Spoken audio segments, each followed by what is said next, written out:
My name is DJ Javier. I'm an artist and graphic designer from Santa Barbara, California. My parents came from the Philippines to the US in the early 80s, and I think having their son pursue a creative career was not in the playbook whatsoever. For good reason of my parents gave up everything to come to the United States.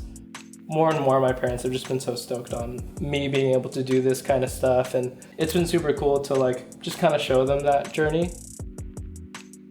Most of the music that I ever listened to growing up was rap music, and so that played a big influence with a lot of my creativity, and then with my art, tagging around the neighborhood and being into different street artists and graffiti artists, and skateboarding, how it kind of opened me up to a lot of people that I look up to. I was just the worst skateboarder in the whole neighborhood, but I was obsessed with the graphics on the board and t-shirts, and that passion for art and creativity, that spark that was there, then just kind of grew like a wildfire into the rest of my career.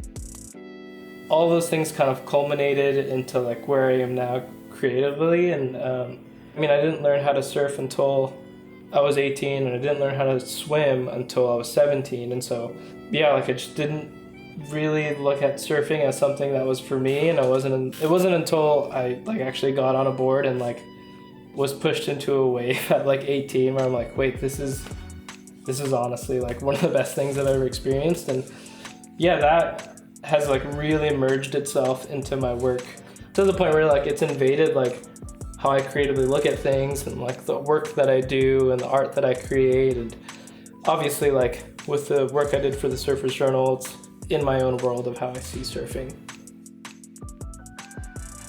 With everything I do, whether it's graphic design or painting or illustration work, apparel work, a lot of it just starts as a small sketch. And so I'll just have a bunch of sheets of computer paper, and I'll literally just instead of taking notes and writing my ideas down, I just draw little doodles essentially. This whole collection with Surfer's Journal was me showing up a bunch of little doodles until we kind of landed on one. For me, at the end of the day, I feel it really boils down to growing up, I didn't really see myself surfing or partaking in that activity. It's just this constant drive to inspire the younger version of me who might not see themselves as a surfer or as an artist, and to kind of show them hey, you can carve your own path, you can do your own thing, you can stay true to who you are. And do really fun and cool stuff at the same time. And so being a drop in the bucket that's continuing that conversation and creating more of an opportunity path for just the young version of me.